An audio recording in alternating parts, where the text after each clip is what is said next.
Thanks for streaming with us.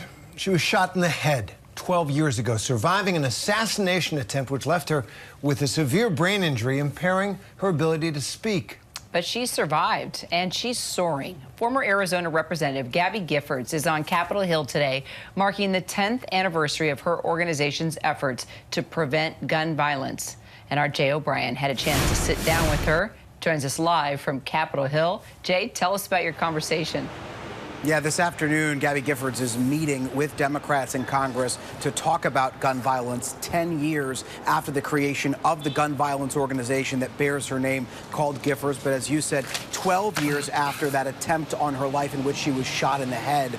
She's also, though, watching gun violence still ripple across this country. That young man who was shot after knocking on the wrong door, those two cheerleaders shot after one got into the wrong car, shootings in Louisville, shootings in Nashville, shootings in Uvalde. I asked her what goes through her mind when she sees all of that.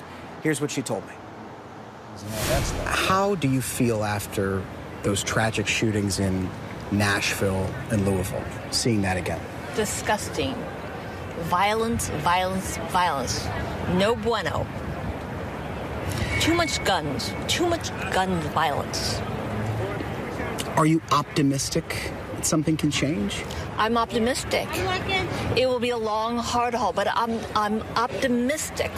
Peter, when you hear someone like John Cornyn, the architect of the bipartisan guns bill, say that he doesn't think there's any more bipartisan agreement on guns in this building, do you think that there's any traction to be had here?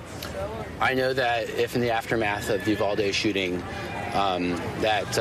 Chris Murphy and John Cornyn can come together to craft a common sense, popular solution to gun violence, that we can overcome opposition from the NRA and NSSF, that it's difficult, and I'm sure some people in this building will be hesitant to continue the work, but I have absolute confidence that we're going to get it done.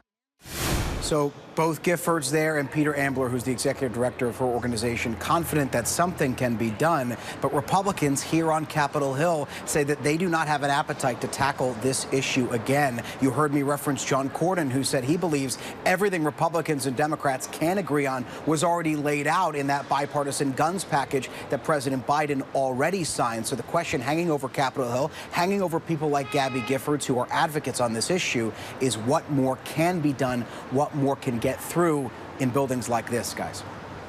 Well, and Jay, as you know, there was a bill passed last year that made some headway around the issues of gun violence. Obviously not enough for those who believe in much stronger measures like the Giffords organization. But what do they say about that bill that the President Biden signed, and about the state of gun violence today?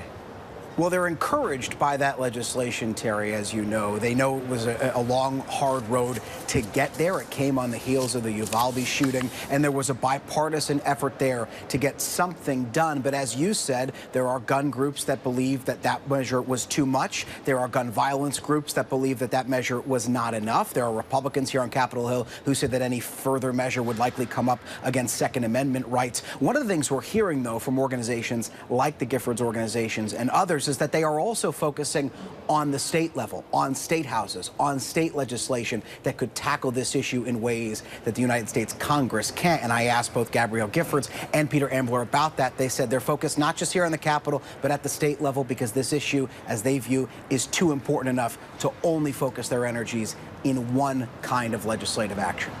And they're making progress there. I think there are about 9 states now have passed what they call assault weapons bans, including Illinois, I think, most recently. Jay, thanks very much for that interview. Appreciate it. Hi, everyone. George Stephanopoulos here. Thanks for checking out the ABC News YouTube channel. If you'd like to get more videos, show highlights, and watch live event coverage, click on the right over here to subscribe to our channel. And don't forget to download the ABC News app for breaking news alerts. Thanks for watching.